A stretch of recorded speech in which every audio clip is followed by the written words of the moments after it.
today's foundation I am super excited for because this is supposed to be intense, extreme coverage. This is the Dermacol Film Studio Makeup Cover. Lots of you guys have asked me to do this one. This kind of blew up from Tati, Glam Life Guru, but this has been around for years. There's a bunch of other foundation videos on it. Now, this is waterproof, has an SPF of 30 in it, and this is supposed to be able to cover tattoos, cover literally anything. You actually get a little over 1 ounce of product in this tiny tube. Even though it looks small, you're getting still an ounce of product, which is pretty standard, and it retails for about $15. So I think that's a pretty dang good deal. The packaging is nice, simple. It's just a squeeze tube, gold packaging. I'm actually pretty sure I saw this in Jordan when I was living there. I feel like this was one of those foundations, and then when I looked on the instructions, there's a ton of Arabic on here. Since this is a European foundation, I'm pretty sure I've seen this in like a market in Jordan. So let's go on and read some of the claims. So it comes in 13 shades. I actually have 2 shades here to show you. I bought the shade 207 as well as 208 because online 208 looked a little bit lighter. I'm gonna insert some swatches right now so you can see how this foundation compares to some of the other foundations that I own. Alright, swatch time. So here's the Dermacol in 207. Right next to it is 208. As you can see, 208 is a little bit lighter and definitely more beige. Kat Von D Locket Tattoo in L42. Maybelline Fit Me Matte and Poreless 110.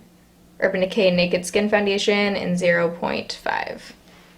So it says that this was created as the first of its kind in Europe and one of the first in the world. The license was sold to Hollywood. It contains 50% pigments, which makes it a weapon against skin imperfections. It's supposed to be able to correct dark under eye as well, unpleasant spots and skin blemishes, completely covers acne, loss of pigmentation, post-surgical bruising, tattoos. It can be used on the entire face or body, and it's widely used as a professional makeup for photo or film, modeling, and for festive occasions. So this is supposed to be like heavy duty, all you ever need, full coverage goodness. Dermacol does not test on animals. Whoa, I just got like really lightheaded. Should probably eat breakfast. That is all of the claims. I have combination skin. I usually get pretty oily throughout the day on my T-zone, and I have a lot of acne scarring and stuff to cover up. If you're new here, you can join the Bayrito family and subscribe. It'll notify you every single time I put up a new video. We can be friends. It'll be fun. If you're enjoying 15 days of foundation, don't forget to give this video a thumbs up, and if you want to see how this foundation applies and wears throughout the day, you're in the right place. Just keep watching. Alright, so I've already washed, moisturized, primed my face. I'm going to take the shade 208 because this actually swatched lighter than 207. I might end up mixing the two if this one's too off or too pink, so we'll see. A little bit of this is supposed to go super far, so I'm literally just going to take some of this on my finger. Let's just dab on here. I have no idea how much we're going to need. I might start with that. And I'm going to take my Sigma F82 on one side of my face. This is the round top kabuki brush. I feel like the round top, since it's a little more compact, it just blends out stiffer foundations a little bit better. So let's see if this is enough. Whoa. Whoa. Holy shitsies. So that amount is definitely enough. Might actually need a little bit more for my forehead, but that just totally covered everything. So the light shade looks good. This looks pretty light, which is exciting, and this has a super pretty like satin, almost dewy finish. We'll see if it kind of mattifies when it sets. So I'm gonna try the sponge on the other side of my face like normal. I'm not sure how this is gonna go, and I'm literally taking like not even a pea. What is this? This is like 1/10 of a peanut.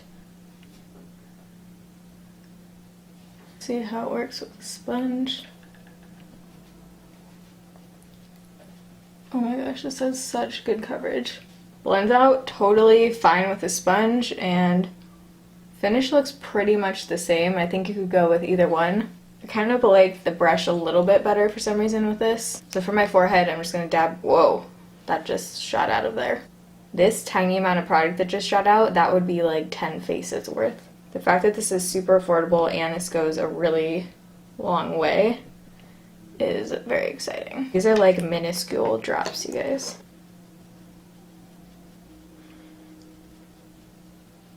I am impressed right now. This looks really good. Do not need a second layer, that's for sure. For the amount of product that I just put on my face, this is unreal. Even though it has insane coverage, it feels very lightweight. Like, I don't really feel it on my skin at all. Looks so nice on the skin. Doesn't look heavy or anything. Alright, so I am going to apply the rest of my makeup. What time is it right now? We're calling the check-in time. It's 8:07, so let's just call it 8:10. I'm gonna apply the rest of my makeup and I'll be right back. Alright, just kidding, I'm back. So I just tried this as under eye concealer because I had so much squirted out of here. And that just covered everything with, I'm not even kidding, like such a minuscule amount. So I'm just gonna dab this so you guys can see.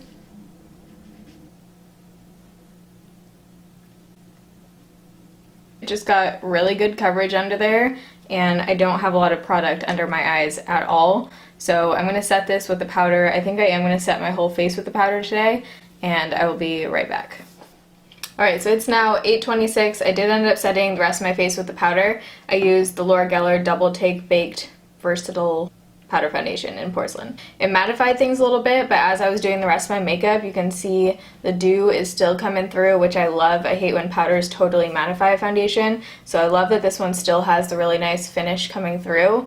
I have no complaints right now. This looks absolutely beautiful. Since you have to use such a small amount to get complete full coverage, it just sits on my skin really nice. It's not settling in anywhere. My forehead looks freaking flawless right now. Like, it's not settling in any of the lines or anything. Everything blended out fine on top. So as of right now, I'm into this. I hope this wears well throughout the day. Let's take a flash photo right now to see. This is supposed to be good for weddings and special event, all of that good stuff. So let's see how this looks.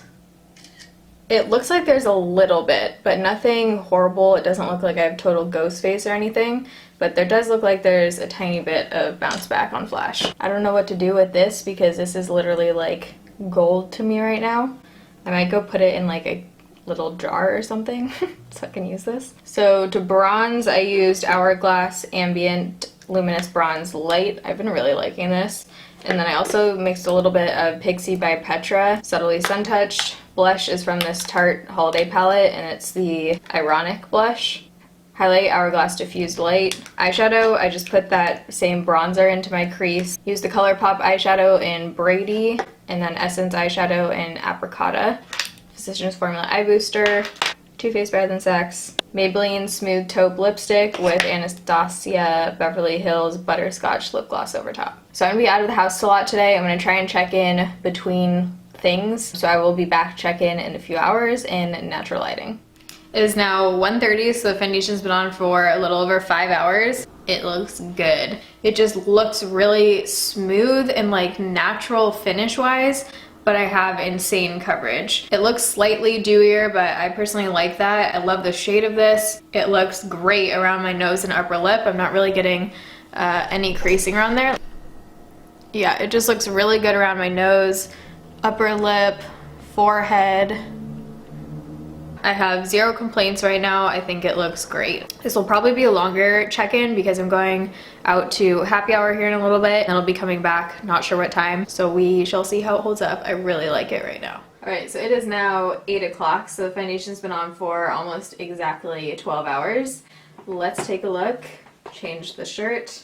So overall, I think it looks pretty damn good. Obviously, I'm a little bit oily, but the lights, again, bounce off and reflect off your face. So I never look as oily in real life as it's showing up on camera. I didn't get any creasing on my upper lip. Around my nose area looks really good. As far as it under my eyes, I do have some major under eye creasing. So I probably wouldn't wear this as under eye concealer. I do look oily like on my forehead. I might try it with a different powder next time, but it doesn't look horrible or anything. Alarm to film this. Nothing major. I actually got complimented on my skin today, which is rare. I just love the coverage of this. I love the way that it went on. I would 100% wear this again. Really like this one. I don't think that this is one of those foundations that you can kind of like sheer down really easily like the Marc Jacobs Remarkable. I think you should only get this if you want very, very intense coverage because that's what it's intended